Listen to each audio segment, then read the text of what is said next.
We have about 3 months left until summer. Therefore, you need to be following the most optimal minimalistic workout regime with the minimum amount of exercises and volume for you to be able to build muscle. Today I will be sharing with you my new science-based workout program with the goal for you to build an hourglass shape. The main goal of this is not to be spending 2 hours in the gym 5 days per week and still achieve good results. Hello everyone and welcome back to my channel. My name is Clementina and I do wellness and nutrition content here on YouTube. I also graduated with a bachelor's degree in nutrition sciences and a master's degree in food chemistry recently. Today I will be sharing with you a science-backed weekly workout guide for you to build up both your upper and your lower body. The main focus is going to be the legs, the glutes specifically, and for the upper body mostly the back. This is also very beneficial for girls that are shaped as a rectangle like me, since there is no way to actually decrease the size of your rib cage. I'm also going to be going over a body scan that I did at my gym and will be doing a follow-up in 1 month to see how the fat mass and the muscle mass have changed. A disclaimer, there is nothing wrong with having a rectangular body shape. The main motivation behind my decision to try to do this workout program was the loss of strength in the upper body and the inability to perform some things that I used to be able to do before, such as wash my hair without having any pain in my arms, opening heavy doors while activating my back, pulling up the anchor on a boat in Greece.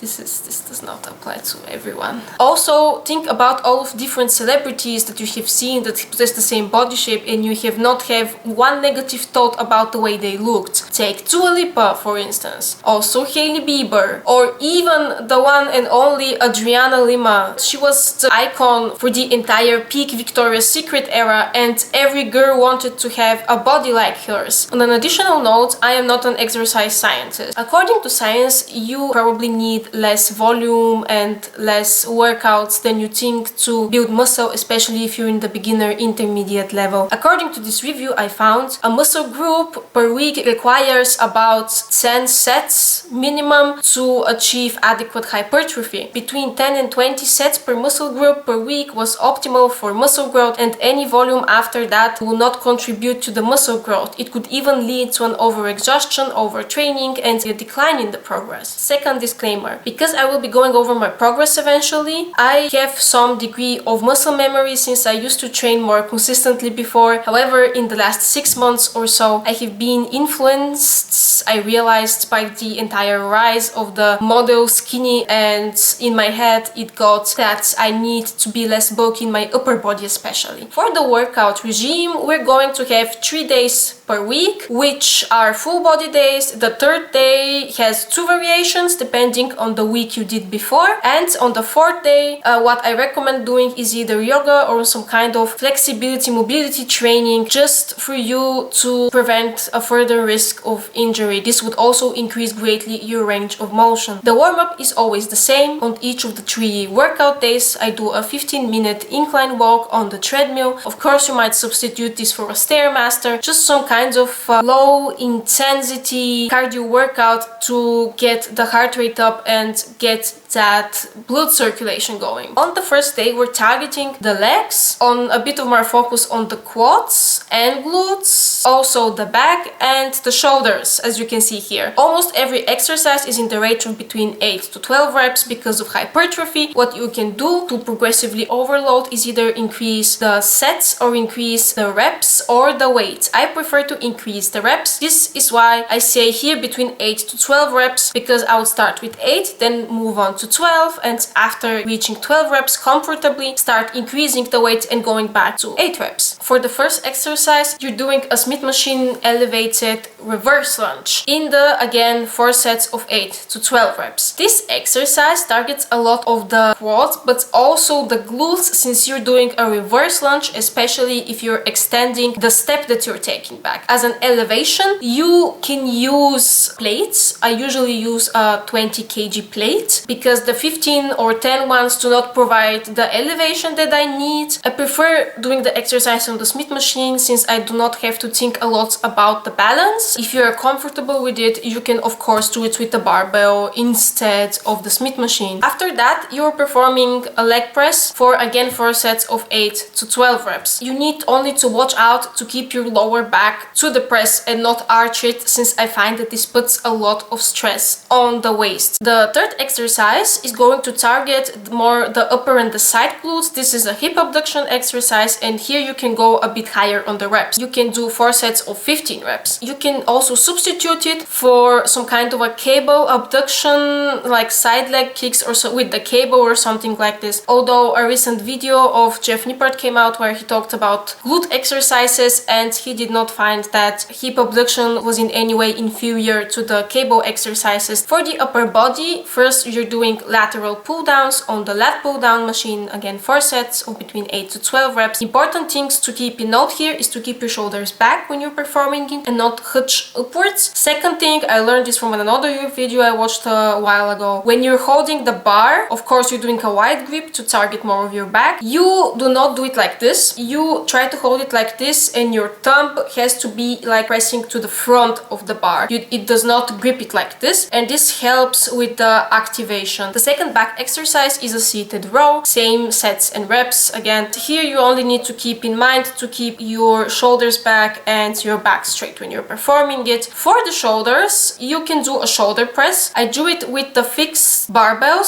so the ones that already have a set weight on them, like 15 kg, 20 kg, since I am not strong enough to load it up really. You can also try doing it with dumbbells, of course. I just find that the bar provides a bit more stability in the beginning. Moving on to day 2, the warm-up is again the 15-minute incline walk, and the lower body that you're going to be doing here is with a bit more focus on hamstrings and glutes again. The hamstring and glute exercise here is Romanian deadlift. This is an amazing compound move. By the way, you can switch up the order of the exercises if you want to, but doing the compound move first, which require the biggest amount of energy, is just going to help you have a better distribution of your energy levels throughout the workout, I believe. The only thing that you have to keep in mind is to keep your back straight, and when you're lifting the weight, you think mostly about pushing your glutes and your legs back. This would increase the stretch in your hamstrings and glutes and help you feel the exercise more and ease the tension on your lower back. I'm sorry for the construction outside.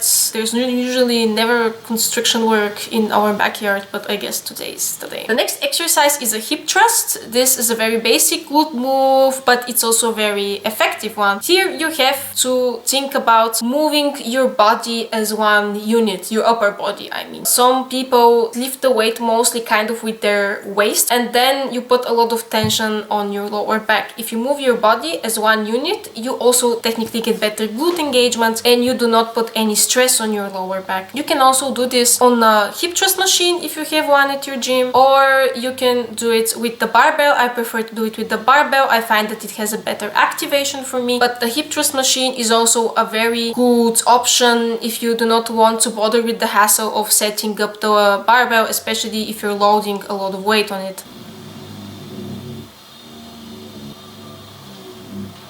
As a hip abduction move, again performing the hip abductions on the machine, 4 sets of 15 reps. For the back, today instead of the lateral pull downs, you can switch it up with the pull-up machine if you have one at your gym. Then for the second exercise, you can do a seated row, again 4 sets, 8 to 12 reps. The third exercise here is going to target the chest, and we're doing on a chest machine of your choice. It could be this one, I don't know what the names are, or this one, just 4 sets of 8 to 12 reps. If you prefer to do those movements on a bench with a barbell or with dumbbells, do that. I find that just for beginners it makes it easier to perform the move in the right way. For day 3 we have 2 variations depending on the week. On the first week, what you can do is perform the lower body exercises from day 1. So these would be the reverse lunges on the Smith machine and the leg press and the hip abduction. variation. Or the second variation would be to perform the lower body set from the second day. So that would be the hip thrust and the Romanian deadlift. The only thing that remains the same for this day would be the upper body regime. Since today we're not doing any back, our sets for back for the week are done. We're going to be doing on the shoulders and chest. For the shoulders, we have 3 sets of 8 to 12 reps of a shoulder press. So this is the exercise that we already did on day 1. And the second exercise would be lateral raises. This you can do again on the machine, or you can also do it with dumbbells. Here I find that if you pay attention to not hunching up, dumbbells work just as well as the machine. Also, not every gym has that kind of a machine for the lateral raises. You're also doing 2 exercises for the chest, again a little bit lower in the sets. You get 2 times 3 sets of 8 to 12 reps on both chest machines to your liking. The goal here is to achieve the desired amount of volume for the week, for this to be effective. Over the weeks, this volume is going to be balanced out in terms of lower body exercises. Most of the moves that we're performing for the lower body are compound lifts, and this is going to generally target a lot muscle groups and just ensure that everything is being trained properly and there are no muscle imbalances. Now moving on to the body scan. I'm not going to be talking about weight here, we're talking about percentages. For the fat percentage, I had worse expectations, to be honest. 22.7 is a good fat percentage. Of course, it's not perfect, it could be better. My goal here is to get down to 21, possibly to 20% in 6 months or so. Secondly, on the topic of muscle distribution, of course, here it seems like it's more balanced, but I really do not think that it is as true as it shows here. I do not think that I have that much muscle in my upper body. I think it's more like of water and glycogen storage because I worked out upper body 2 days prior to that. I am looking forward to this increasing. Also, compared to a body scan I did last year, I have definitely lost some weight in my lower body. I'm definitely looking forward to recovering that. I'm expecting kind of quick changes here, especially with the muscle memory and proper training. I believe this can go up quite quickly. The app also calculated my biological age, and here it's 24. I'm actually 24 years old. This is why it's in the yellow range. A goal here is to make this age as low as possible. And lastly, the app also calculates your maintenance calories based on your physical activity level and all of the body scan results. Here I'm really happy with what I saw. My maintenance calories appear to be 2150, and I usually over the years have been eating around 2000 calories per day. When I do not feel like restricting or tracking, this is the amount of food that my body is comfortable with, and that also does not lead to me gaining additional weight. And 2150 calories is definitely a lot for some people. It might be normal for me, but especially with the whole talk about calorie deficits on social media, I see that for a lot of people this might as well be amount of calories that would definitely make them gain weight. People are trying to perform restrictive caloric deficits that go down to 1500 to 1400 calories per day, and for me a deficit would technically be 1800 or even 1900 calories per day. For other people those might be the maintenance calories. My goal here when talking about calories is just to kind of motivate you to get into strength training, because I know that this is the case for me because I have gained some muscle mass over the years. If that was not the case, those would not be my maintenance calories. I have an entire video on how metabolism works right here. You can go over and watch that. I'm not going to be eating above or below those calories. I'm not going to be tracking actually for this whole period, just because I have a history with tracking calories. I can kind of estimate how much I'm eating, but it's not going to be anything specific like logging them into an app or something. I just know how much food is around that, and I'm going to be eating that over the next month and see how I'm going to progress. Also, let me know if you would like me to do what I eat in a day during this period. It's nothing crazy. I could film a bunch of days just for you to get the whole picture of it. I mostly eat the same things, in fact. I like my routine and I'm very particular about my breakfast especially,